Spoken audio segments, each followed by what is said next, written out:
Tenemos para todos los inversores inquietos una entrevista que le vamos a hacer a Borja Mancisidor. Él es el responsable de Ninety One, de la gestora Ninety One en España, y al que le damos la bienvenida al inversor inquieto. Borja, bienvenido. Muchas gracias, María Jesús. Antes de nada, lo primero es quién es Ninety One, porque los inversores no sé si conocen a la gestora.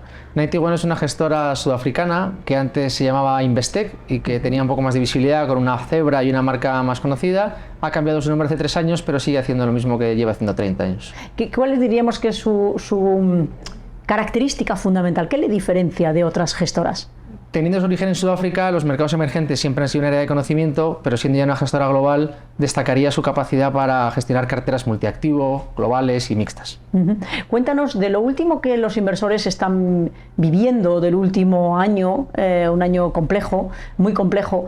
¿Tú en qué pondrías la clave? Es decir, ¿qué le dirías a los inversores? Fíjese usted en esto, preste atención a esto que ha sucedido, que para usted es importante. ¿En qué les pararías a que se parasen a reflexionar?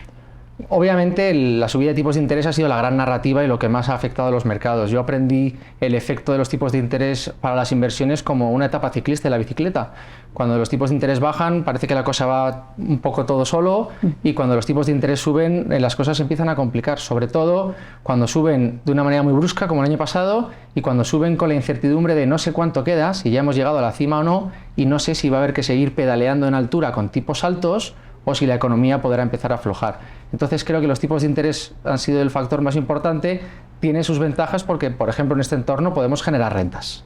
¿Qué son rentas? Que cuando nos está escuchando un inversor y oye rentas, ¿a qué te estás refiriendo? Porque él sabe la renta del alquiler, de su garaje, de su inmueble. En el mundo financiero, ¿qué es una renta? Creo que una renta se puede entender como, si yo tengo un objetivo de inversión y un objetivo de rentabilidad, puedo intentar alcanzarlo encontrando activos, bonos o acciones que suban un tanto por ciento al año, que es lo que yo persigo, o puedo intentar obtener esa rentabilidad generando unas rentas que son el cobro de cupones de un bono que me está pagando, el cobro de dividendos de una acción que me está pagando. Al final voy recopilando y recaudando esas rentas que me llevan hacia mi objetivo y suele ser más sostenible. ¿Y eso para qué perfil de inversor? Para todo perfil de inversor es apropiado, ¿no? Pero cuando hablamos de rentas, ¿de qué perfil de inversor estamos hablando o de qué parte de la cartera de los perfiles de los inversores? Esto encaja perfectamente en un cliente conservador o moderado, digamos, una versión al riesgo, prudencia, digamos, donde no hay que exponerse mucho a la renta variable, cuando la renta fija ofrece como ahora buenas oportunidades,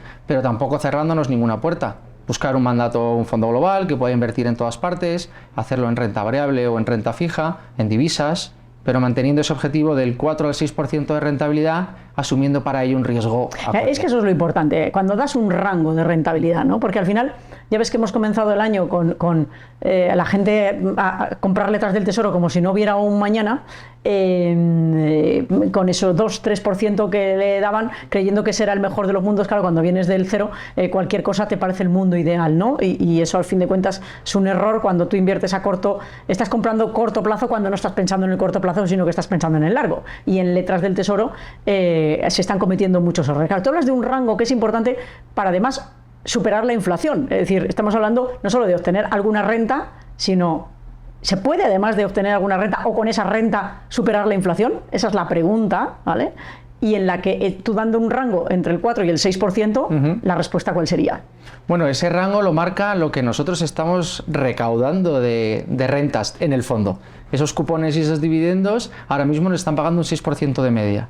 Además, intentamos encontrar activos que se vayan a revalorizar, pero con un principio de prudencia el objetivo lo marca ese 4 al 6%. Y para eso hoy en día no hay que hacer grandes incursiones en la renta variable, solo tenemos un 15% de bolsa.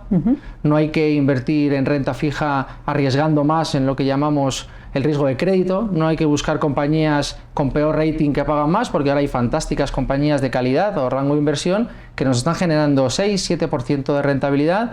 Lo importante es encontrar compañías que van a ser capaces de seguir pagándote ese cupón y ese dividendo, que tengan un modelo de negocio estable, donde no sea tanto un concepto, sino una generación de flujos. ¿Cómo se llama la estrategia, el fondo en el que lleváis a cabo esa estrategia? Este fondo se llama Ninety One Global Multi-Asset Income, y como su nombre indica en inglés, básicamente el mensaje es: vamos a buscar esas rentas que nos lleven al objetivo y que no todo dependa de un gran comité de inversiones que decida ahora hay que estar en Estados Unidos o en Europa, ahora hay que estar más o menos en renta variable. Vamos a buscar 250 bonos, 50 acciones que compartan nuestro objetivo y que todos contribuyan con esas rentas. Esas rentas luego el cliente podrá ir acumulándolas en su fondo de inversión hasta que él decida cuándo vender o traspasar, o ir cobrándolas por el camino, porque este fondo, si uno quiere, le va pagando todos los meses una renta de todo lo que está recaudando el fondo. Sí, porque tiene la doble categoría, ¿no? La de acumulación y la de reparto, con lo cual el que quiera recibir rentas, porque fiscalmente no le supone ningún daño, puede recibirlo, y el que, por un tema fiscal, aquel que prefiera irlo acumulando puede hacerlo. ¿Alguna cosa más que quieras detallar de este fondo que lo haga especial respecto a otras estrategias que sean similares a esta? ¿Qué le podrías decir tú ya para terminar la entrevista? Probablemente que ese proceso de inversión no depende tanto del tino en la asignación de qué activos y qué mercados, sino que el proceso de inversión empieza al revés. Vamos a encontrar activos que nos estén pagando de manera sostenible, y segundo, que tal y como vemos el mercado ahora mismo en 91, pensamos que el consenso es un poco demasiado optimista en cuanto a la recesión va a ser muy leve, no se va a romper nada, podremos discutir si los tipos hay que empezar a bajarlos antes que tarde, y probablemente un poco de prudencia en este momento pueda ser para una parte de la cartera una buena idea. No, y además los inversores agradecidos, porque como venimos diciendo desde hace años, el ahorrador más tranquilo, o la parte más tranquila de las carteras, estaba auténticamente secuestrado, no había manera de encontrar refugio para ni alternativas como las que hay ahora mismo, el momento histórico en el que estamos. Por tanto, es bueno que las gestoras centréis el foco en ello para cubrir eso que no se podía hacer en los últimos años y que es de agradecer. Así que enhorabuena, y muchas gracias por traernos noticias tan agradables. A vosotros. Que yo estoy convencida que los inversores inquietos se han quedado entre ese 4 y 6% que dices que tenéis con los bonos dentro, que es lo que va a hacer que deje a las letras del Tesoro atrás, los depósitos ni hablamos, y que quieran superar la inflación en los próximos años y obtener una rentabilidad atractiva, tiene que ser en estrategias de estas características, ¿verdad? Muchas gracias, María Jesús. A ti, Borja, encantada, y bienvenido. Gracias. Y a ustedes hasta otra ocasión en la que de nuevo tendrán otra entrevista tan interesante como la que acaban de ver hasta entonces.